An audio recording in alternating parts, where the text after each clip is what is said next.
தர்காக்களில் நடப்பது என்ன? ஒரு புலனாய்வு ரிப்போர்ட். 60 அடி பாபா 45 அடி பாபாவாக மாறிய அதிசயம். கடிதம் எழுதி போட்டால் படித்து பார்த்து பதில் தரும் ராவுத்தரப்பா அவுலியா. காதல் ஜோடிகளை சேர்த்து வைக்கும் அற்புத அவுலியா. பீடிகளை காணிக்கை கேட்கும் பீடி மஸ்தான் அவுலியா. செங்கற்களை உணவாக வழங்கும் சையது சுல்தான் அவுலியா. நடக்கப் போவதை கனவில் சொன்னாரா ஆத்தங்கரை சையதம்மா? அக்கு அக்காக கலன்றுவிடும் அவுலியாக்களின் உடல் பாகங்கள். தமிழ்நாட்டிலிருந்தே மக்காவில் துளும் அதிசயம். நெற்றிக் கண்ணால் அல்லாஹுவை பார்க்கும் அற்புதம். எப்படியெல்லாம் மக்கள் ஏமாற்றப்படுகின்றார்கள், எப்படியெல்லாம் மக்கள் வழிகெடுகின்றார்கள், எப்படியெல்லாம் மக்களை வழி கெடுக்கின்றார்கள் என்பதை ஆதாரபூர்வமாக விளக்கும் ஒரு புலனாய்வு ரிப்போர்ட். தர்காக்களில் நடப்பது என்ன? மனிதர்களே, உங்களுக்கு ஓர் உதாரணம் கூறப்படுகிறது. அதை செவிதாழ்த்தி கேளுங்கள். அல்லாஹுவை அன்றி நீங்கள் யாரை அழைக்கிறீர்களோ அவர்கள் அனைவரும் ஒன்று திரண்டாலும் ஓர் ஈயை கூட படைக்க முடியாது. ஈ அவர்களிடமிருந்து எதையேனும் பறித்துக் கொண்டால் அதை அந்த ஈயிடமிருந்து அவர்களால் மீட்க முடியாது. தேடுவோனும் தேடப்படுவோனும் பலவீனமாக இருக்கிறார்கள். அத்தியாயம் 22 வசனம் 73.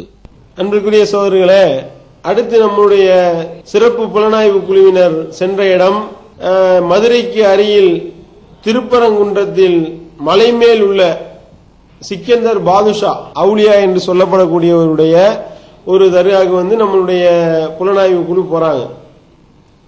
அதாவது மற்ற அவுலியாக்களுக்கும் இந்த அவுலியாவுக்கும் உள்ள அடிப்படையான வேற்றுமை என்னன்னா, மற்ற அவுலியாலாம் மண்ணுக்கு அடியில் இருப்பாங்க. இந்த அவுலியா மட்டும் மலைக்கு மேல இருப்பார்.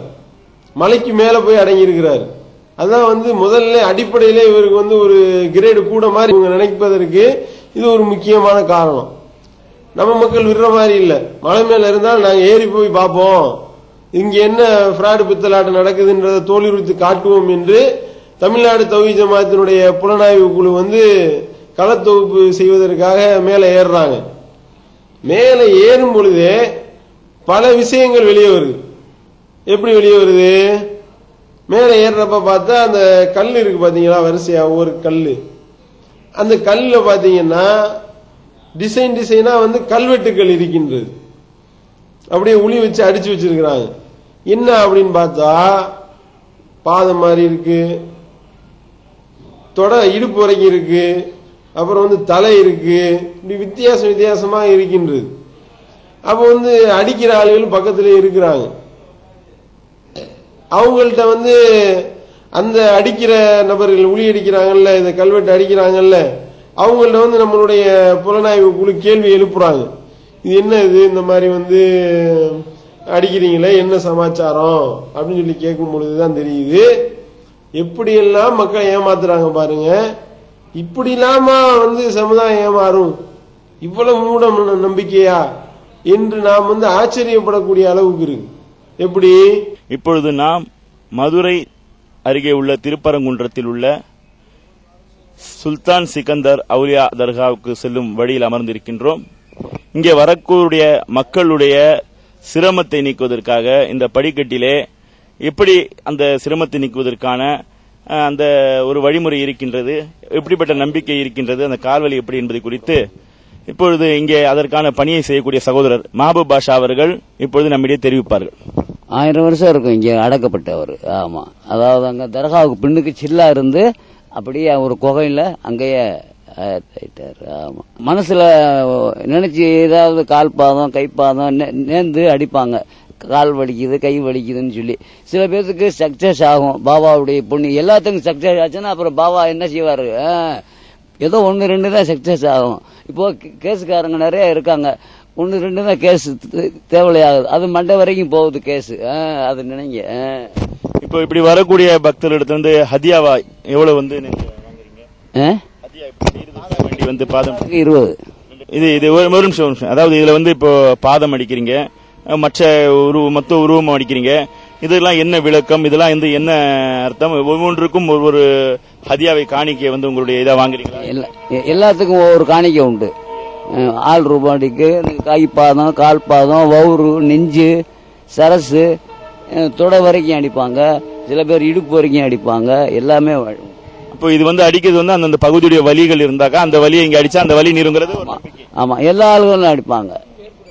நம்ம ஆளுகளும். இப்போ எண்ணிக்கை மக்கள் இங்க அதிகமாக வரக்கூடிய வாரத்துடைய விசேஷ நாட்கள் எது? வேளாண் கொஞ்சம் சுமாரா வரும். ஞாயிற்றுக்கிழமை ஃபுல்லா இருக்கும். நல்லா கந்திரி எந்திரி அது இது நடக்கும். மற்ற நேரம் சொல்ல முடியாது. டம்ட்டு ஏதோ என்கிட்ட ஒரு கூட்டம் பலாப்பழத்துல ஈயம் முச்ச மாதிரி முச்சாலும் முக்கியம், இல்லாட்டி இல்ல பலாப்பழத்துல ஈயம் முக்காம விடாலும். இந்த பேர்கள் கூட அடிக்கப்பட்டிருக்குது. இந்த பேருலாம் இதுக்கு அடிப்பாங்க. பேருக்கு அடிப்பாங்க ஒருத்தங்க. அது ஒரு நினைவு சின்னமா சும்மா வந்ததுக்காக ஜாலிக்கு அடிப்பாங்க. சில பேர் நினைவு சின்னமா மனசுல நினைச்சு இந்த முருகு இருக்கு அது கரையாகட்டும் அப்படின்னு சொல்லி அதுக்கு அடிக்கிறது. இப்ப ஒருவேளை அடிச்சு நிறைய முடிஞ்சதுக்கு அப்புறம் ஒருவேளை பாறையில இடம் இல்லைனாக்கா அப்புறமா மக்கள் அதெல்லாம் மீச்சி அழிஞ்சிருதுல. அதாவது ஒரு பாத்தியா துவா ஓதன மாதிரி தானே இது. மீச்சி அழிஞ்சிருதுல. இப்ப திருமணம் பண்ணக்கூடியவர்கள் திருமணம் ஆகணும்னா கூட உங்ககிட்ட திருமணத்துக்கு முன்னாடி ஜோடியா கேட்டு அடிப்பாங்க. சேர்ந்து அடிப்பாங்க. அதுக்கு மாலை விழுவணும், நிக்காது செய்யணும் அப்படின்னு அதை ஏதாவது மனசுல நேர்ந்து ஒரு இது அடிங்கத்தான் ஒரு ஆள் இருக்கும் அந்த பிள்ளைக்கு. ஆமா. மேலே பாபா இடத்துல என்ன கராமத்து மக்கள் மத்தியில பிரபலமா இருக்கிறது? அது கராமத்து என்ன, அவங்க வர்ற கேசுக்காரங்களுக்கு இங்க இருப்பாங்க 40 நாள் 30 நாள். அப்புறம் ஏர்வாடிக்கு போக சொல்லி ஏதாவது காட்டு வர ஒரு காரணத்தை ஏர்வாடி போயிருவாங்க. முத்துப்பேட்டை அதனால பிராமலை சில பேருக்கு காட்டுவாங்க. ஒவ்வொருத்தங்கள் ஒவ்வொரு ஐட்டங்கள். இந்த மாதிரி பாதம் அடிக்கிறாங்களா? இப்படி பாதம் அடிக்கிறது எதுக்குன்னா, கால் வலி யாருக்கு இருக்கோ அவங்க பாதம் அடிப்பாங்களாம். கை வலி யாருக்கு இருக்கோ அவங்க கையை அப்படி அடிப்பாங்களாம். தலைவலி யாருக்கு இருக்கோ அவங்க தலையை அப்படியே அடிச்சுக்குவாங்களாம். அதே மாதிரி இடுப்பு வலி, தொட வலி, கால் வலி அப்படின்னு விவரிக்கிறாரு. நெஞ்சு வலி இப்படி போகுது வண்டி. அவ இந்த மாதிரி அடிக்கிறதுனால மிதிக்க எப்படியா லாஜிக்க பாருங்க. இவங்க இப்படி அடிச்சுட்டு போறவனையும் அதை அந்த இடத்துல மிதிக்க ஒரு சுகம் அப்படியே சரியாயிவிடும்.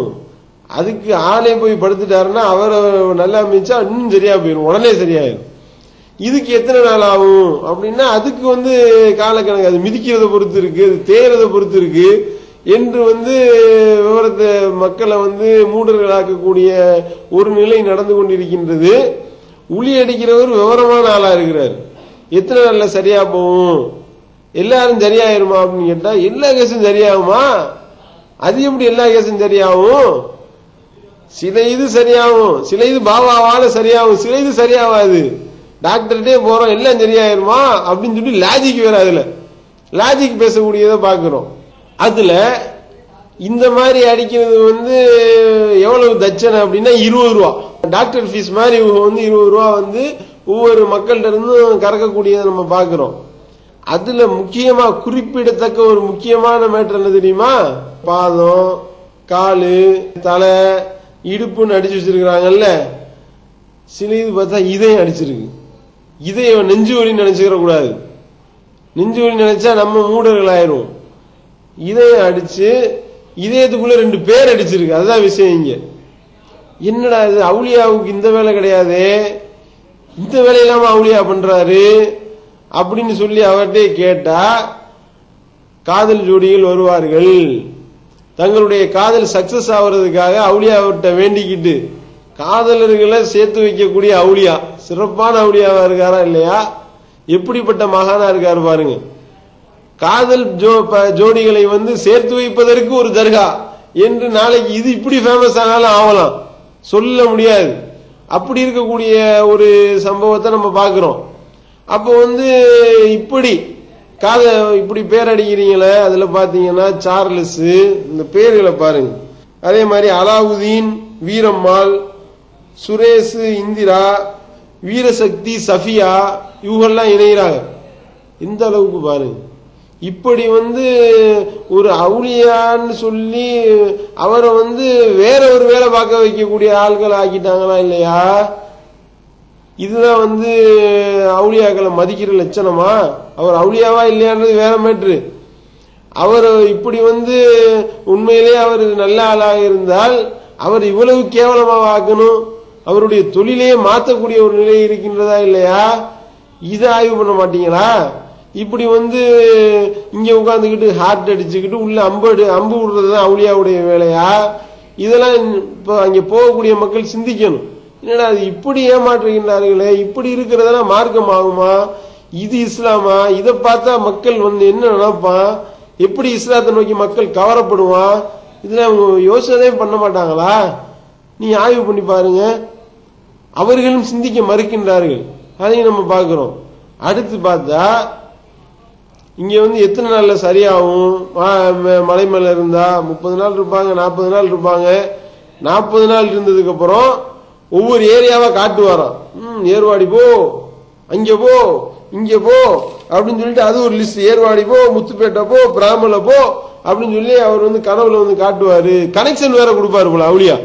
இங்க இருந்து அங்க போப்பா, அங்கிருந்து அங்க போ, அங்கிருந்து அங்க போன்னு சொல்லிட்டு லிங்க் கொடுக்கிற வேலையையும் இவர்களை அனுப்பிவிடக்கூடிய அந்த வேலையையும் அவுலியா செய்வார் அப்படின்னு இவர்கள் சொல்றத நம்ம பாக்குறோம்.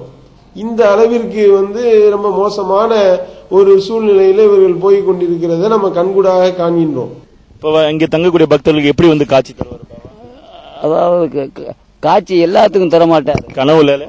அதாவது எல்லாத்துக்கும் தரமாட்டார். அதாவது 1-2 பேத்துக்கு தான் கனவுல காட்சி கொடுத்துருக்காரு. எப்படின்னு கேட்டீங்கன்னா, வெள்ளை குதிரை, பெரம்பு, பச்சை தலப்பா, அவருக்கு சர்பத்து கொடுத்துருக்காரு விழாவத்துல. ஆமா. அடுத்து அவுலியா எப்படி காட்சி கொடுப்பாரு அப்படின்னு சொல்லிட்டு நம்ம ஆளுங்க ஒரு கேள்வியை போடுறாங்க. உடனே ரெடிமேடு தானே அது. அவுலியானா எப்படி இருப்பாரு? வெள்ளை குதிரையில வருவாரு, பெரம்பு ஒண்ணு கையில வச்சிருப்பாரு, பச்சை தலப்பா, அப்படி வருவாரு அப்படின்னு சொல்லக்கூடிய இதை பாக்குறோம். இது அவுலியாக்களுக்குன்னே ஒரு ரெடிமேட் ட்ரெஸ் ஒன்னு யூனிஃபார்ம் மாதிரி வச்சிருக்காங்கன்னு நினைக்கிறேன். இப்படி அவுலியா இப்படித்தான் வருவாரு அப்படின்னு சொல்லி இது எப்படி இது உள்ள நுழைஞ்சிச்சுன்னே தெரியல. எப்படி இந்த மாதிரி பச்சை தலப்பாயையும் பச்சை ட்ரெஸ்ஸையும் போட்டுக்கிட்டு அவுலியா உள்ள வருவாருன்னு சொல்லிட்டு எப்படிதான் இதை தேர்ந்தெடுத்தார்கள் என்பது நமக்கு புரியவும் மாட்டேனுது. நபிகள் நாயகம் ஸல்லல்லாஹு அலைஹி வஸல்லம் அவர்கள் உடுத்ததற்கு கூட இல்லாமல் ஒரு ஆடை அணிந்து கொண்டு அப்படி இருந்த ஒரு தூதருடைய வழியில கொண்டு இவர்கள் இந்த மாதிரி அவுலியாக்கள் அப்படி இப்படின்னு சொல்லி அவுலியாக்கள் இப்படி வருவாங்க அப்படி வருவாங்கன்ட்டு ஒரு பில்டப்பை கொடுத்து மக்களை வெளியெடுக்கக்கூடியதையும் நம்ம பாக்குறோம். உங்க குடும்பத்தார் கூட சொன்னாலும் நீங்க இங்கே அடிச்சு இது பண்ணி இது நாங்க அதை அடிக்க மாட்டோம். அதெல்லாம் அதெல்லாம் ஒன்னும் அடிக்க மாட்டோம். அதெல்லாம் ஒன்னும் அடிக்க மாட்டோம். இப்படி எல்லாருக்கும் இப்படி உளி அடிச்சு எல்லாருடைய வழியையும் சரி பண்றீங்கல்ல, உங்களுக்கு கால்வலி வந்தா எங்க போவீங்க? நான் இது உளி அடிக்க மாட்டேனே, நான் இதெல்லாம் அடிக்க மாட்டேன் அப்படின்னு சொல்லக்கூடியதை நம்ம பாக்குறோம். உளி அடிக்கிறது உண்மையிலே அவங்க அதுல நம்பிக்கையுடையவர்களா இருந்தால், எனக்கு கால்வலி வந்தாலும் நான் இப்படிதான் அடிப்பேன், நான் ஆஸ்பத்திரி போக மாட்டேன், எனக்கு தலைவலி வந்தா தலையை தான் அடிப்பேன் அப்படின்னு சொல்லணுமா இல்லையா? ஆனால் அப்படி சொல்லாம இவர் எப்படி சொல்றாரு? எனக்கு கால்வலி வந்துச்சுன்னா நான் இதெல்லாம் உளி அடிக்க மாட்டேன் அப்படின்னு சொல்றத நம்ம பாக்குறோம். இதுல இருந்தே இது பக்கா ஃப்ராடுன்னு தெரியுதா இல்லையா? இதை விட வேற என்ன இதுக்கு ப்ரூஃப் வேண்டி கிடக்கு? இதெல்லாம் போகக்கூடியவர்கள் ஆய்வு பண்ணணும். ஆய்வு பண்ணாதான் இதெல்லாம் விளங்கிக் கொள்ளலாம் அவர்கள். அதுக்காக தான் இந்த புலனாய்வு குழு மூலமா இதெல்லாம் நாங்க மக்களுக்கு தெளிவுபடுத்துகின்றோம். இப்ப அந்த இடத்துல பாத்தீங்கன்னா, நான் அந்த கல் இருக்கு பாருங்களேன், முத்து எம் ராணி 16/4/12 என்று அவங்க அடிச்சிருக்கிறாங்களே. அதுல ஒரு லவ் பண்ற விஷயமாக அந்த குறியீடு போட்டிருக்கிறாங்களே. இப்ப அந்த மாதிரி காதல் விஷயமாக வரக்கூடியவர்களுக்கு இல்ல நின்னுங்க, நான் பேசிடணும்னு சொல்லுங்க. அந்த காதலுக்காக காதல் பண்ணி வர்றானுங்கல்ல, இப்ப அந்த முத்துராணி இவங்க எல்லாம் வந்திருக்கிறாங்கல்ல, அப்ப இவங்களுக்கு அந்த காதல் நிறைவேறக்கூடிய ஒரு சக்தி இந்த பாபாவுக்கு இருக்கு. மனசுக்குள்ள நினைச்சு அவன் அடிப்பான், இந்த பொண்ணுதான் எனக்கு கிடைக்கணும் அப்படின்னு சொல்லி அதையும் நினைச்சு அடிப்பேன். போடா நான் என் காதல தான்டா அடிப்பேன் அப்படிங்க வாங்கி 4-5 பேர் சேர்ந்து அதெல்லாம் உண்டு. ஒரு அற்புதம் கூட இவங்க மூலமாக ஒன்று சேர்த்து வைக்கக்கூடிய விஷயம் கூட இந்த சிக்கந்தூர் பாபாவுக்கு இருக்கு. ஆமா, அதுலதான் இந்த முத்து ராணி அப்படின்னு எழுதி இருக்கு. முத்து ராணியை பத்தி கேட்கும் பொழுதுதான் இந்த காதல் ஜோடிகளை சேர்த்து வைக்கக்கூடிய ஒரு மகத்தான சேவையையும் இந்த பாபா செய்து வருகின்றார் என்ற ஒரு மிகப்பெரிய ஒரு உண்மையை அவர் சொல்லி காட்டுகின்றார். அப்ப வரக்கூடிய மக்கள் இவரை பாவாவா நினைச்சு வர்றாங்களா இல்ல வேறவா நினைச்சு வர்றாங்களா என்பது வரக்கூடிய மக்களுக்கு தெரியுது, இவங்களுக்கும் தெரியுது, தெரிஞ்சிருக்கின்றது அப்படின்றதுதான் இதன் மூலமாக வெட்ட வெளிச்சமாகுதுங்க. இதெல்லாம் யோசனை பண்ணி பார்த்தால் இவர்கள் இந்த மாதிரியான பாவாவிடத்துல போக மாட்டார்கள் அப்படின்றத நாம தெரிந்து கொள்ளலாம். ஏறின உடனே ஒரு முட்டு வலிக்குது, இந்த மாதிரி வரைஞ்சு இன்சுல போட்டு அடிச்சு வச்சிருக்கோம். இப்ப அவங்களுடைய நம்பிக்கையில நம்ம எடுத்தா அந்த வலியெல்லாம் போய் அதுக்காக அடிக்கிறது. அவளியாக்களுக்குன்னு சொல்லி நம்ம நேர்ந்து அடிச்சு வச்சுட்டு போயிட்டோம்னா நம்ம கைகால் சுகம் கொடுக்கும். இப்ப நம்ம வீட்டுல கைகால் வலிச்சாக்க அம்மிக்கு விட சொல்றோமா இல்லையா, அதே மாதிரி 10 பேர் மிதிச்சு மிதிச்சு ஏறி ஏறிங்க அது அழிய அழிய சுகம் கொடுத்துரும். அதுக்காக தான் அடிக்கிறது. இது இப்போ நீங்க அடிச்சீங்கல்ல, அந்த அடிச்ச தடத்துல மக்கள் ஏறி ஏறி நடக்கும்போது அந்த நடந்து அது அழிய அழிய இந்த கால் வலி தானாக மாறிவிடுகிறது. மாத்திரை வாங்கி சாப்பிட்றோம்ல, வேலை வேலைக்கு அந்த மாத்திரை சாப்பிட்டாதான் நம்ம குணமாகும். அதே மாதிரி போற ஆளுக ஜனங்க அது மிதிச்சு போக அதுக்கு சுகமாயிரும். அடுத்து இதே மாதிரி அடிக்கக்கூடிய இன்னொரு ஒரு நபரையும் நம்மளுடைய புலனாய்வு குழு மீட் பண்றாங்க. மீட் பண்ணா அவர் 21 ரூபாய் இருக்கிறாரு, அவர் 20, இவர் 21 ரூபாய். இது ஏதோ ஒரு கூடுதலாக ஒரு ரூபா வாங்குறாரு. அதுல ஏதோ சிறப்பம்சம் இருக்கா என்னன்றது நமக்கு தெரியல. அந்த வயதான முதியவர்கிட்ட இது சம்பந்தமாக கேட்கும் பொழுது அவர் விளக்கம் கொடுக்கிறாரு. அவர் தான் அற்புதமான விளக்கத்தை கொடுக்கிறாரு. இந்த மாதிரி அடிச்சது எப்ப எப்படி சரியாகுதுன்றத லாஜிக்கா விளக்குறாரு. இது மக்கள் மிதிக்க மிதிக்க மிதிக்க மிதிக்க அப்படி ஒரு சுகம் கொடுக்குது, அப்படியே அது அழிய அழிய அவங்களுக்கு அது சரியாகும். இதுல இருந்து ஒரு மிகப்பெரிய உண்மை விளங்குது.